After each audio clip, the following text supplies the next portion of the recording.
Are you coming back to school with me? We could have done it all so easily. Hello and welcome back to Duel of Ages Rush campaign. It is now turn 6 and it is looking very grim for the black team. In fact, this turn may be the end of them if Team White has their way. If Team White can just knock out 2 more of Team Black, then they have made a it's not a Valor win, it's the other one. I don't have the book here in front of me right now, but you know, if they have more than twice the number of white opponents. So right now, Team White has already lost 3, and so they're down to 5, and Team Black, White has 8 still. So it's 8 to 5 characters. So if they knock out 2 more, then they'll have more than twice. So I'm just going to go down. I'm going to go by respect. So we're starting off with Leo Penny over here, who has the assassin right next to him, the TIX assassin. Well, the TIX assassin is black. But Leo Penny's not concerned with that, and the TIX assassin is not concerned with him. The TIX assassin wants William Wallace. So Leo Penny's just going to come over here. He's going to try his hand at this one.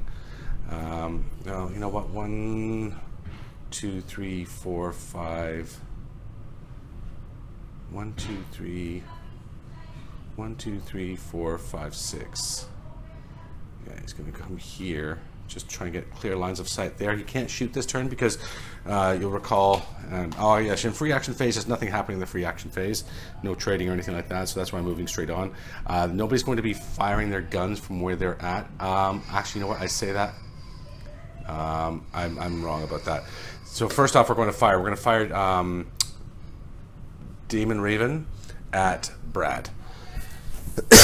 Brad has cover from the tree, so he's going to get +2 stealth on that. So Brad actually has a stealth of 11, because that's one thing Brad is good at, is just avoiding things like work.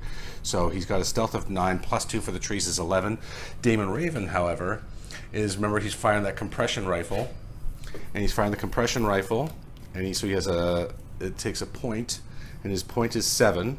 So plus he's getting +1 because he matches the symbol down here on his gun.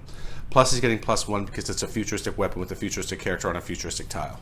So he's at +2. So he's at 9 to Brad's 7. Now I'm just looking, you know, he had worse odds taking out Piccolo, but so he's going to try again here. So it's Defender is better by 2, and Defender better by 2 is a hit. So this could be big. Defender better by 2, and the compression rifle has a penetrate of 9. So, and Brad's armor is 2.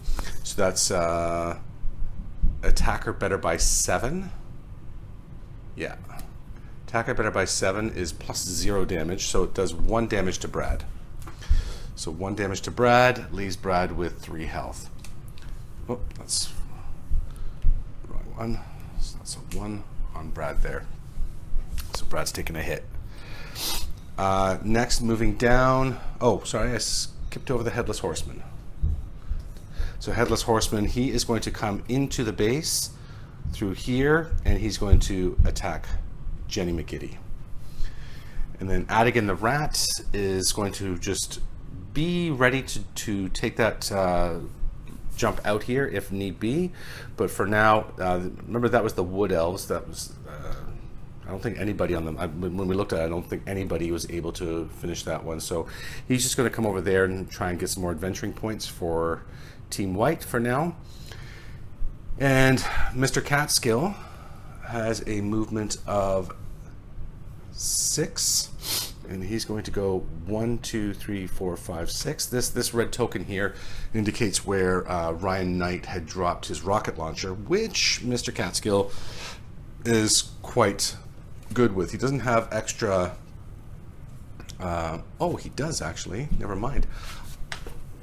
I was just noticing that he has a good aim here because it uses aim, but he also has a bonus with that type of weapon. So he is going to be really good with this rocket launcher. So if not this turn, then next turn could really spell some trouble for Team Black. Actually, I guess not the next turn, because I think he has to do that on his free action phase, so he's not quite even there yet. Okay, so then after Mr. Catskill, it's Melina Arabato. She has 3 wounds out of 5, so she takes 2 more wounds. She's out, so she doesn't want to ruin it here, because if she goes down, then it's going to make it that much more difficult for Team White to win by their conditions. So she's actually not even going to move. She's not even going to move. That way this sentry gun can't get an op-fire shot. So she's fine where she is. And then it's Melina Orpatu.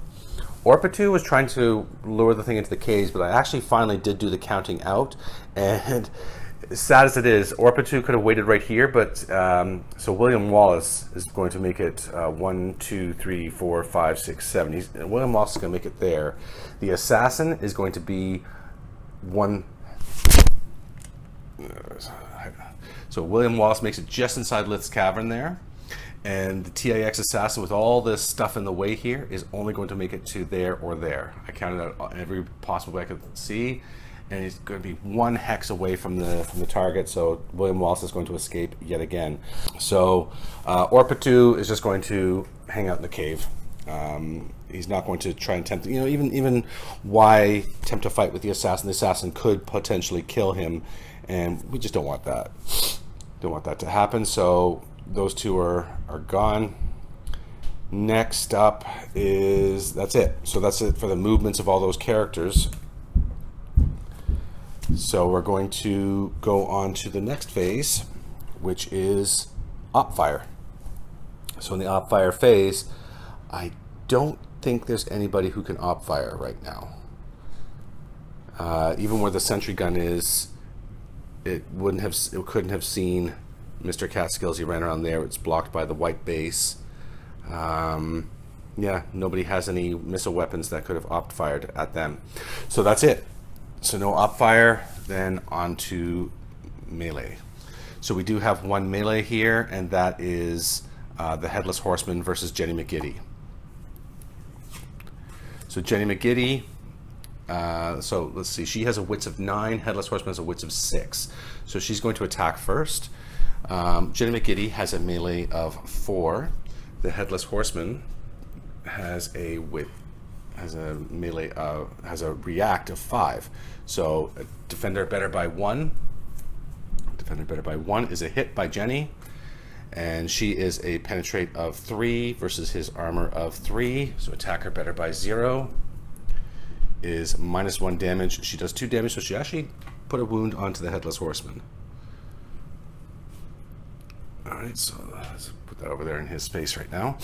Now the Headless Horseman is attacking. He has a melee of 4 versus her react of 5.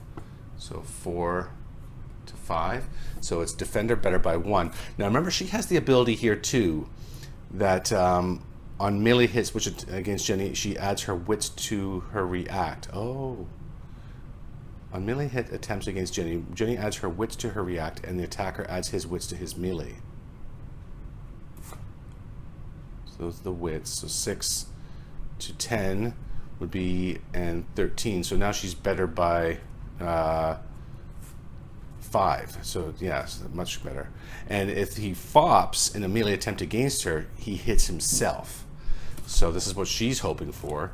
So she is a 14 to 10. So it's a defender better by 4. Defender better by 4 is a fop. Wow. Way to go, Jenny. So I don't think he's going to do 5 damage to himself, but hey, you never know. I don't know, actually, no, that'd be +3 damage, but that's pretty impressive, Jenny. So he's fopped on that, and so he's hitting himself. So he has a penetrate of 6 versus an armor of 3. So it's an attacker better by 3. Attacker better by 3 is +0 damage, so he did 2 damage to himself. So he's at half health now because he just hit himself. Way to go, Jenny. Team White actually has done something positive. Now he still has a spook ability, so Brad isn't going to be able to adventure. She's not going to be able to adventure because they can't ignore that. So she's kind of stuck in there for now. and she can't attack either. So let's just look at a spook ability. So spook, mental ability. Enemies that begin their free action within 2 aura gain +1 speed but cannot adventure or attack during their turn.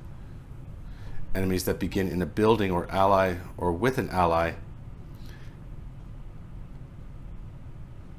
Okay, so I'm not in a building though. The building would be like these things down here. So I'm not able to do that. And I'm not. Unfortunately, Brad didn't. If Brad had made it in, we could have ignored spook. But because Brad failed when he should have been the one to make it, he's costing the team. Oh, Brad. So yeah, so Brad's in a bit of trouble now because he can't get into the base. Jenny can't do anything in the base. Interesting. Let's see what happens. All right, so that is actually it for Team White. Fairly easy turn for them. Just a lot of running around, repositioning, and oh no, wait, adventuring. We have adventuring. We have Adigan the rat, and I think that's it for the adventuring because everybody's just kind of getting into position to do things. And so that is it. Okay, so Adigan is over here, and it is, what's it, Jousters? I'm trying to read it off the camera here. There we go, Jousters. Strength of 5. I think he's failed that. And he only has a strength of 3. So that is Nipa for him. So back down to there. Okay, but that's not. They're already well ahead in the achievements, so he's not worried about that. Okay, so that is it for Team White. On to Team Black. Team Black is a little easier to do right now because they have so few characters left. So what I think I'm going to do is Cassina's going to come down and maybe try and hunt down this one, or maybe go for the base. I'm not exactly sure yet, but we're just going to go with her. She's not going to transform into the dragon. She'll go 1, 2, 3, 4, 5, 6, just down to here. So she will be incurring an op fire shot from the Guardian of the Gate. The Guardian has a range of 4. So when she went 1, 2, 3, 1, 2, 3, 4, 5. 1, 2, 3, 4, 5, 6. I'll move her there, so that way she 1, 2, 3, 4. She can get shot there. She'll come around there. 1, 2, 3, 4. No, she'll come. That's fine there. 1, 2, 3, 4, 5, 6. Anyway, when she was there, she'll get shot at. Okay, leave her there. That's where I should be more careful because I didn't mark where she'd started. Anyway, she's there. She will get shot up by the Guardian of the Gate, but she's got 7 wounds, so I'm not worried. Rizek the Red is he's doing a long bomb play here, but he's going to go 1, 2, 3, 4, 5 over to here. He only has a 5 movement, and then down to Brad. Brad is going to be the hero that we didn't know he was. He's going to come here. He's going to stop Mr. Catskill from getting that, because I just double checked it. You can't pick up an item you have to pick up in the free action phase, but you can't do it if there's an enemy. As long as Brad remains in that space, and while Brad's not good at a lot of things, he's good at frustrating people for shooting or melee. So hopefully he can just stay alive long enough to do that. And Jenny is just going to break away from the Headless Horseman here. She's going to come down to the vault. Now, the sad thing is that she is unable to adventure this turn because of the ability of the Headless Horseman. So it's just her on her own there. So that's going to be it for the movement because that's all that is left. So yeah, and Cassina couldn't go with her original plan to escape, because she did. That's one more person off the board, one more chance for them for the Team White to go for the glory win. Glory win, that's it. Glory win is when you have more than twice your number of opponents currently on the field. So that's it for the looking at it. So we didn't do any free action phase stuff. There wasn't anything. Well, Cassina could turn into the dragon, but didn't. Firing, nobody has any firing weapons now. So moving, we moved. Op fire, so op firing. So we have Leo Penny and Damon Raven are going to shoot at Brad. I guess the Headless Horseman will throw his head at Jenny McGiddy as she runs away. And that's... Oh, and then the Guardian of the Gate is going to shoot at Cassina. So we'll start at Cassina here with the Guardian of the Gate. Guardian of the Gate has a aim of 5 versus her armor, or her stealth of 3. Oh wow, she's pretty terrible.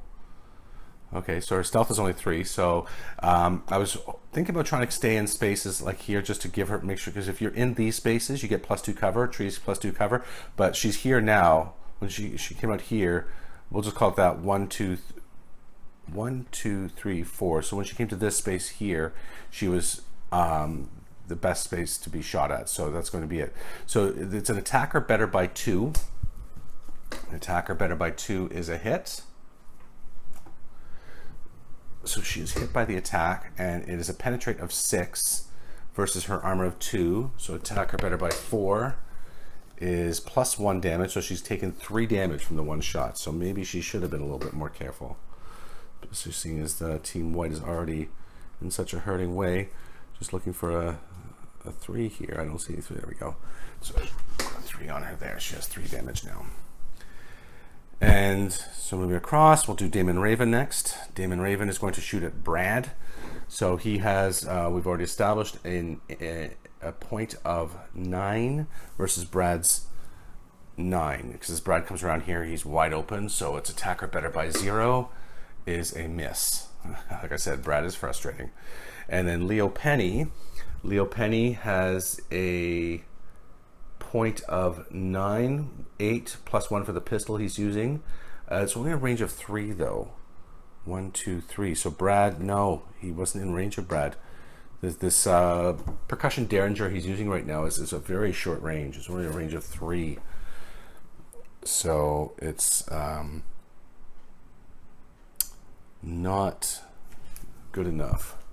So Brad has escaped. So Mr. Catskill actually can also fire. He's going to fire his grenade at Brad. He'll fire his grenade at Brad. So he has a throw of 5 versus Brad's stealth of 9 is attacker better by 4. The defender better by 4 is, oh, look at that, a miss. Just barely. Almost hit. So that has missed, because that could have been bad news.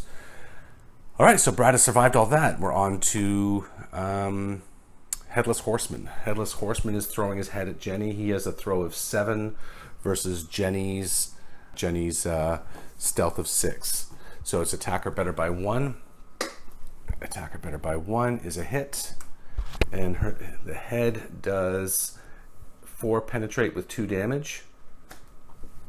4 penetrate, 2 damage. So her armor is 2. So its attacker better by 2 is -2 damage. So did nothing. Just some pumpkin guts on the back of her head. And that is it for the op fire shots. On to melee. Oh, you know who I didn't move was the assassin. So I meant for the assassin to come here. I've been playing the assassin a bit one-dimensionally, that just constantly straightest line possible for William Wallace. I know I'm not going to reach William Wallace at this point. And William Wallace, if I go up there, is just going to run around and go into the lift tribute and pop out like far away and send me on a wild goose chase again. At this point, I'm going to use the assassin to try and do something useful. So while I can't attack anybody else, I can adventure. I can still adventure. So that's what the assassin's going to do for now. Until I can maybe do something to box in William Wallace. I don't know that that's going to happen, but we'll see. So melee, no, there is no melee. I've already established that. Okay, so on to adventuring. So the assassin is going to adventure here, and it is a Deep Elves, an aim of 6, and the assassin has an aim of 7. Look at that. The assassin's done something.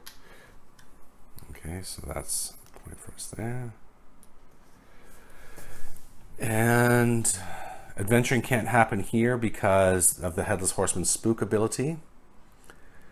Now the Headless Horseman is going to have to make a choice at whether to go for which one to go. They're not going to be able to spook both this next turn, but I think Brad's got enough things to worry about. And that's it for adventuring. Yeah, it was just the one adventuring. So like I said, Team Black's getting easy now because they have so few people. But so Team Black has lasted another turn. Jenny McGiddy did quite a number on the Headless Horseman. You know, took half his life points away in one round. And Brad is going to thwart the efforts of Mr. Catskill to get the rocket launcher, which he'll be so good with. And like I said, Rezik the Red has a desperate plan that may do some good. We'll see. And yeah, the assassin has finally developed, you know, working on his AI to not be so stupid and not just chase down William Wallace blindly. So that is going to be it then for this turn. Tune in again next time. I'll try and see if I get another one done on the weekend for turn 7. Until then, I'm Craig Thompson Wood, your host on Teaching with Board Games. Bye-bye.